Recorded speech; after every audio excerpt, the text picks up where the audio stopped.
Tem uma história que eu sempre conto, se alguém já ouviu essa história em outro lugar que eu fui, mas pra mim é o caso mais extraordinário que eu conheço, todos que eu já pesquisei, de sobrevivência no mar, que foi o de um pescador mexicano, em 2014. Recente, né? E esse cara, ele saiu pra pescar, ele e um companheiro dele, e um barco, uma grande canoa, na verdade, e um barco aberto, e eles pegaram um vento muito forte, o motor morreu, não conseguiram fazer o motor pegar, e eles foram sendo empurrados pela tempestade, pelo mau tempo, pro oceano aberto, e não voltaram, não conseguiram voltar, foram dados como mortos.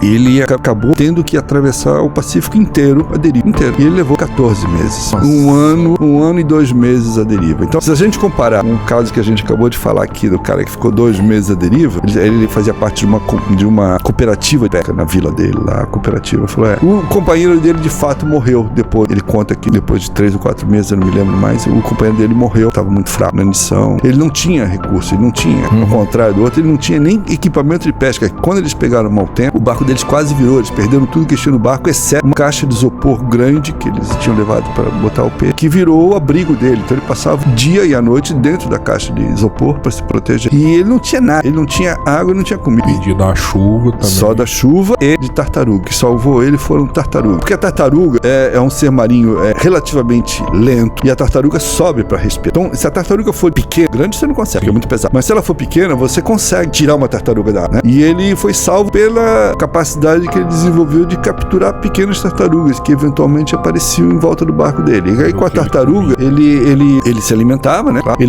O sangue da tartaruga é um nutriente muito poderoso, mantinha ele bem nutrido, hidratar quando não chovia. Quando chovia, ele coletava água e caía, empoçava no barco. E ele também passou depois a usar restos de própria tartaruga, né? Para atrair ave marinha, gaivotas, essas coisas, que essas aves procuram barcos para parar, para dar uma descansada, é normal. E aí elas vinham atraídas também pelo alimento, e aí ele conseguia pegar uma ou outra. Mas assim, perrengue inacreditável. Ele saiu da costa do México e atravessou o Pacífico inteiro e foi parar numa ilha, nas Ilhas Mar. Ele foi finalmente resgatado. Mas aí, como ele chegou em bom estado físico, coisa surpreendente, realmente, ele não estava à beira da morte. Mas como ele chegou nessa situação, começaram a duvidar da história dele. E levaram o cara até para detector de mentira, para tentar provar de que ele havia cometido uma atrocidade no mar. E o cara era um pobre coitado, um pescador humilde pra cá, religioso, inclusive. Finalmente reconheceram que o cara na verdade era um herói, conseguindo sobreviver tudo isso, né?